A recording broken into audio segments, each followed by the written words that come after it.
Illustration.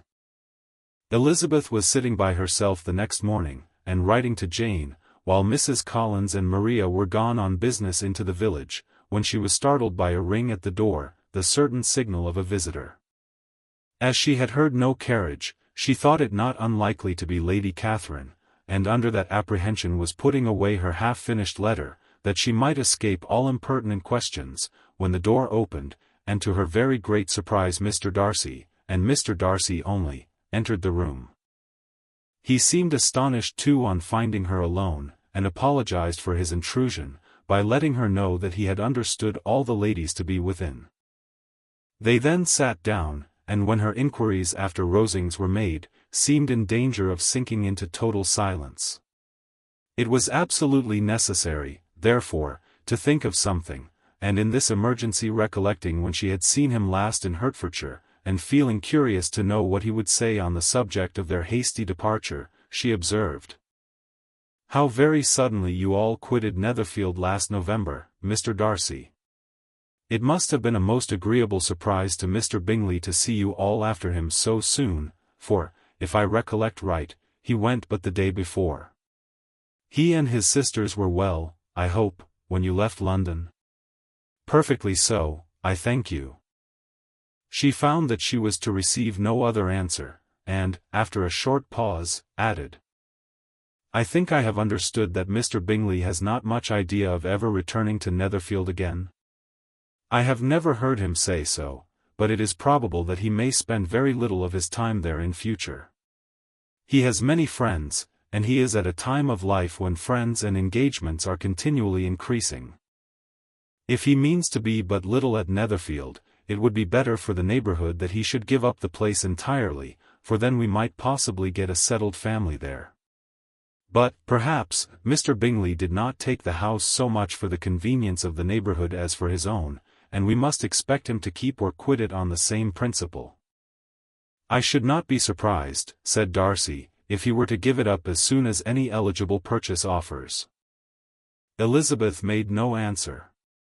She was afraid of talking longer of his friend, and, having nothing else to say, was now determined to leave the trouble of finding a subject to him. He took the hint and soon began with, "This seems a very comfortable house. Lady Catherine, I believe, did a great deal to it when Mr. Collins first came to Hunsford." "I believe she did, and I am sure she could not have bestowed her kindness on a more grateful object. Mr. Collins appears very fortunate in his choice of a wife."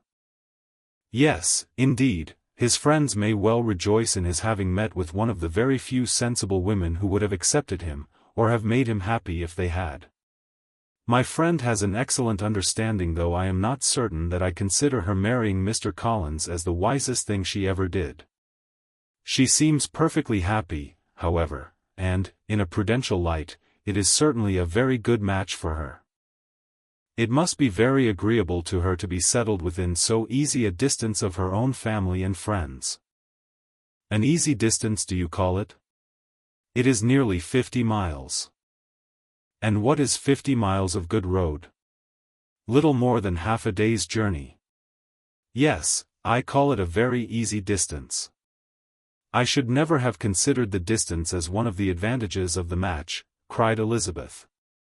"I should never have said Mrs. Collins was settled near her family. It is a proof of your own attachment to Hertfordshire. Anything beyond the very neighbourhood of Longbourn, I suppose, would appear far." As he spoke there was a sort of smile, which Elizabeth fancied she understood. He must be supposing her to be thinking of Jane and Netherfield, and she blushed as she answered, "I do not mean to say that a woman may not be settled too near her family. The far and the near must be relative, and depend on many varying circumstances. Where there is fortune to make the expense of travelling unimportant, distance becomes no evil. But that is not the case here. Mr. and Mrs. Collins have a comfortable income, but not such a one as will allow of frequent journeys, and I am persuaded my friend would not call herself near her family under less than half the present distance." Mr. Darcy drew his chair a little towards her, and said, "You cannot have a right to such very strong local attachment. You cannot have been always at Longbourn. Elizabeth looked surprised.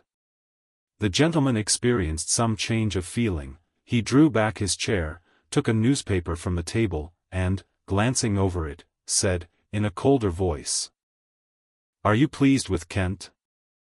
A short dialogue on the subject of the country ensued, on either side calm and concise, and soon put an end to by the entrance of Charlotte and her sister, just returned from their walk.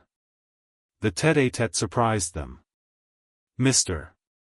Darcy related the mistake which had occasioned his intruding on Miss Bennet, and, after sitting a few minutes longer, without saying much to anybody, went away. Illustration, accompanied by their aunt. Copyright 1894 by George Allen. "What can be the meaning of this?" said Charlotte, as soon as he was gone. "My dear Eliza, he must be in love with you, or he would never have called on us in this familiar way." But when Elizabeth told of his silence, it did not seem very likely, even to Charlotte's wishes, to be the case, and, after various conjectures, they could at last only suppose his visit to proceed from the difficulty of finding anything to do, which was the more probable from the time of year. All field sports were over. Within doors there was Lady Catherine, books, and a billiard table, but gentlemen cannot be always within doors, and in the nearness of the parsonage, or the pleasantness of the walk to it, or of the people who lived in it, the two cousins found a temptation from this period of walking thither almost every day. They called at various times of the morning, sometimes separately, sometimes together, and now and then accompanied by their aunt. It was plain to them all that Colonel Fitzwilliam came because he had pleasure in their society, a persuasion which of course recommended him still more, and Elizabeth was reminded by her own satisfaction in being with him, as well as by his evident admiration, of her former favourite, George Wickham, and though, in comparing them, she saw there was less captivating softness in Colonel Fitzwilliam's manners, she believed he might have the best informed mind. But why Mr. Darcy came so often to the parsonage it was more difficult to understand. It could not be for society, as he frequently sat there 10 minutes together without opening his lips, and when he did speak, it seemed the effect of necessity rather than of choice, a sacrifice to propriety, not a pleasure to himself. He seldom appeared really animated. Mrs. Collins knew not what to make of him. Colonel Fitzwilliam's occasionally laughing at his stupidity proved that he was generally different, which her own knowledge of him could not have told her, and as she would have liked to believe this changed the effect of love, and the object of that love her friend Eliza, she set herself seriously to work to find it out. She watched him whenever they were at Rosings, and whenever he came to Hunsford, but without much success. He certainly looked at her friend a great deal, but the expression of that look was disputable. It was an earnest, steadfast gaze, but she often doubted whether there were much admiration in it, and sometimes it seemed nothing but absence of mind.